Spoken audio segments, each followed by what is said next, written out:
beginning to get very tired of sitting by her sister on the bank and of having nothing to do when suddenly a white rabbit with pink eyes ran close by her.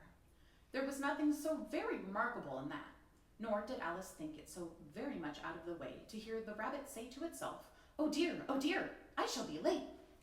But when the rabbit actually took a watch out of its waistcoat pocket and looked at it and then hurried on, Alice started to her feet.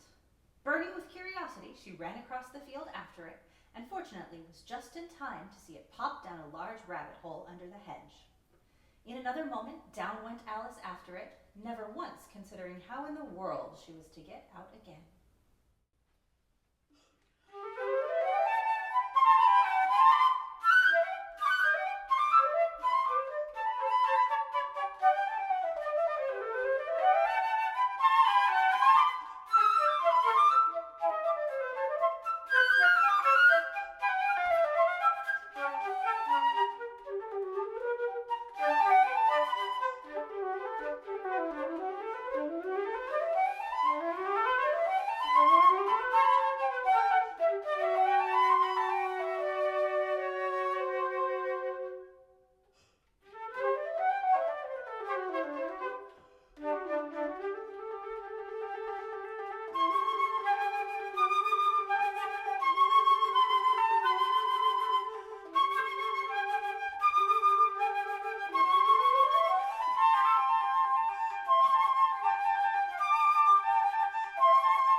"You ought to be ashamed of yourself," said Alice. "A great girl like you to go on crying in this way. Stop this moment, I tell you." But she went on all the same, shedding gallons of tears until there was a large pool all round her, about 4 inches deep and reaching half down the hall. "And things are worse than ever," thought the poor child, "for I never was so small as this before, never." As she said these words, her foot slipped, and in another moment, splash, she was up to her chin in salt water. However, she soon made out that she was in the pool of tears which she had wept when she was 9 feet high. Just then she heard something splashing about in the pool a little way off, and she soon made out that it was only a mouse that had slipped in like herself. "Oh, Mouse, do you know the way out of this pool?"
The mouse was swimming away from Alice as hard as it could go, and making quite a commotion in the pool as it went.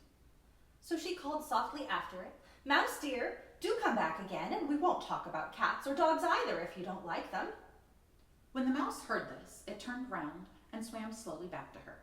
Its face was quite pale, with passion, Alice thought, and it said in a low, trembling voice, Let us get to the shore, and then I'll tell you my history, and you'll understand why it is I hate cats and dogs. Mine is a long and a sad tale. It is a long tale, certainly, said Alice, looking down with wonder at the mouse's tail. But why do you call it sad? And she kept on puzzling about it while the mouse was speaking, so that her idea of the tale was something like this.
Alice found herself at last in the beautiful garden, among the bright flower beds and the cool fountains. A large rose tree stood near the entrance of the garden. The roses growing on it were white, but there were 3 gardeners at it, busily painting them red. Alice thought this was a very curious thing, and she went nearer to watch them.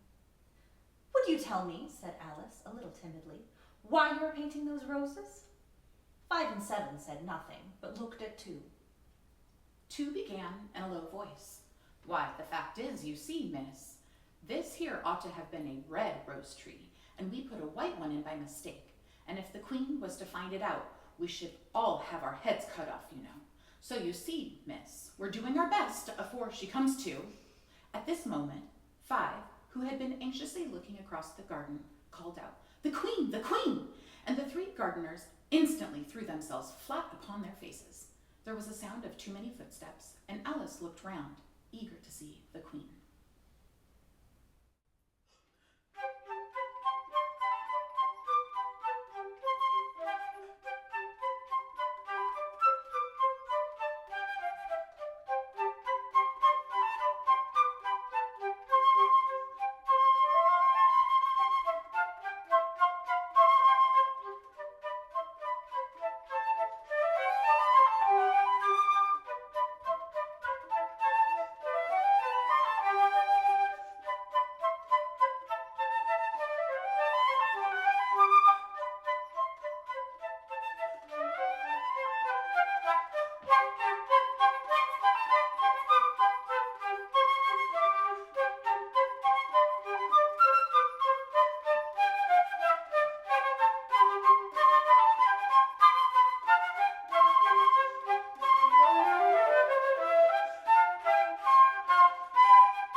Alice and the queen very soon came upon a griffin lying fast asleep in the sun.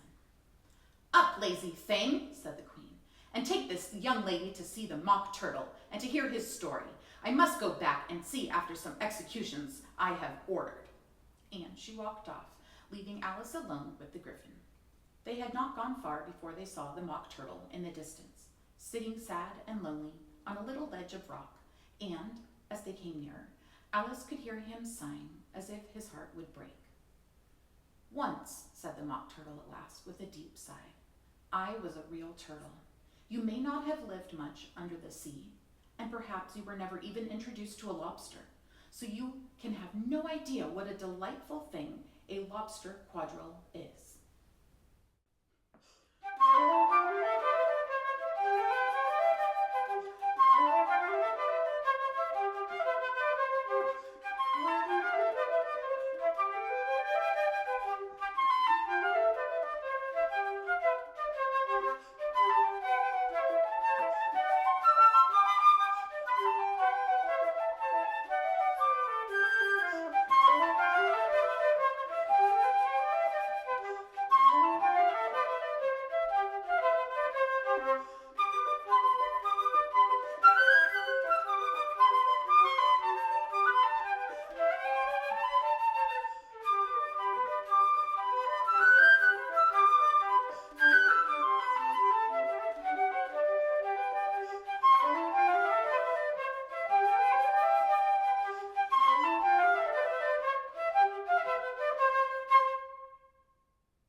Alice was through the glass and had jumped lightly down into the looking-glass room.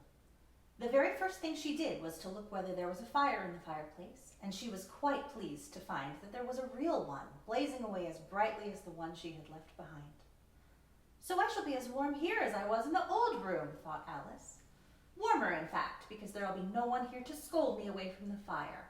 Oh, what fun it'll be when they see me through the glass in here and can't get at me."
"Tickets, please," said the guard, putting his head in at the window.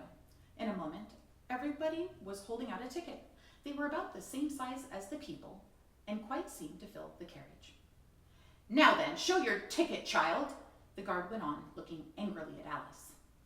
And a great many voices all said together, like a chorus of song, thought Alice, "Don't keep him waiting, child. Why, his time is worth £1,000 a minute." "I'm afraid I haven't got one," Alice said in a frightened tone. "There wasn't a ticket office where I came from."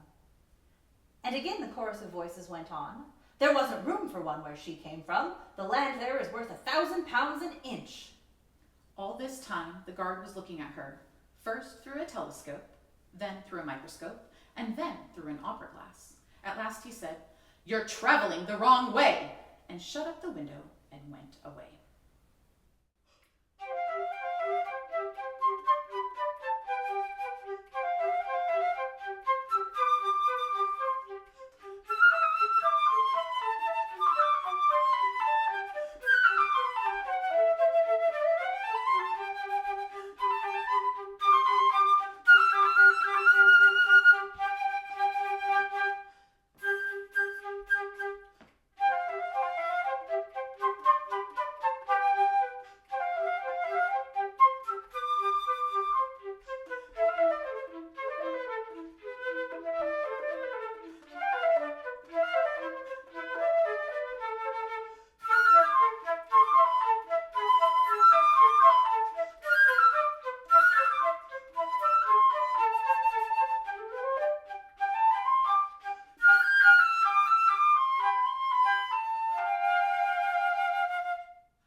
They were standing under a tree, each with an arm round the other's neck, and Alice knew which was which in a moment, because one of them had "dumb" embroidered on his collar, and the other "D."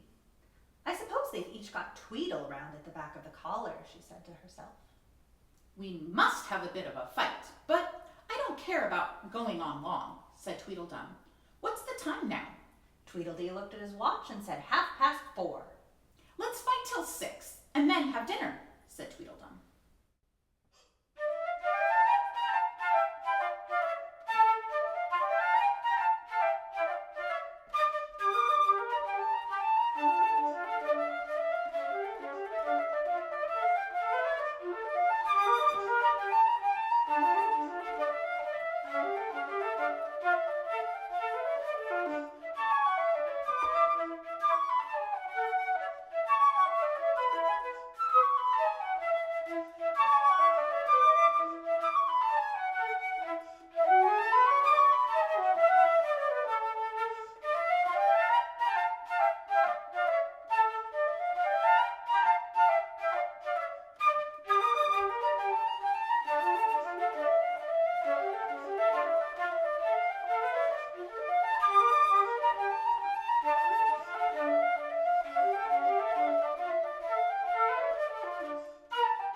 Humpty Dumpty was sitting with his legs crossed on the top of a high wall, such a narrow one that Alice quite wondered how he could keep his balance, and, as his eyes were steadily fixed in the opposite direction, and he didn't take the least notice of her, she thought he must be a stuffed figure after all.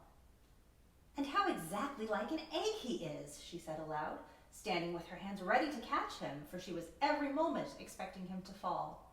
She stood and softly repeated to herself, "Humpty Dumpty sat on a wall. Humpty Dumpty had a great fall.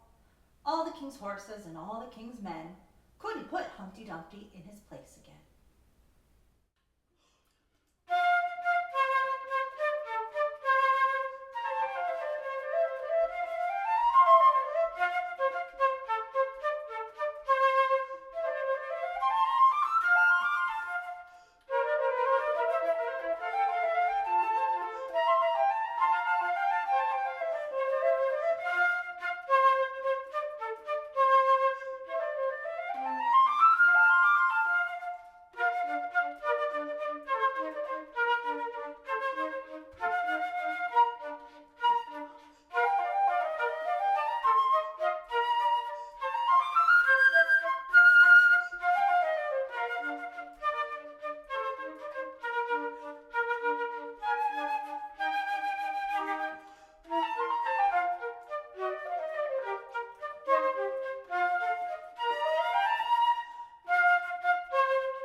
"Oh, how glad I am to get here! And what is this on my head?" Alice exclaimed in a tone of dismay, as she put her hands up to something very heavy and fitted tight all round her head.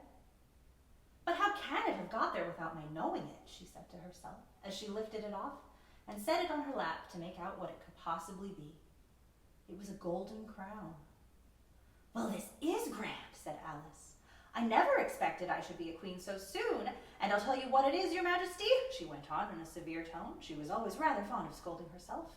"It'll never do for you to be lolling about on the grass like that. Queens have to be dignified, you know."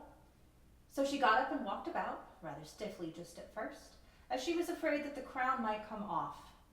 But she comforted herself with the thought that there was nobody to see her. "And if I really am a queen," she said as she sat down again, "I shall be able to manage it quite well in time." "Hush-a-bye, lady, in Alice's lap. Till the feast's ready, we've time for a nap. When the feast's over, we'll go to the ball. Red Queen and White Queen and Alice and all."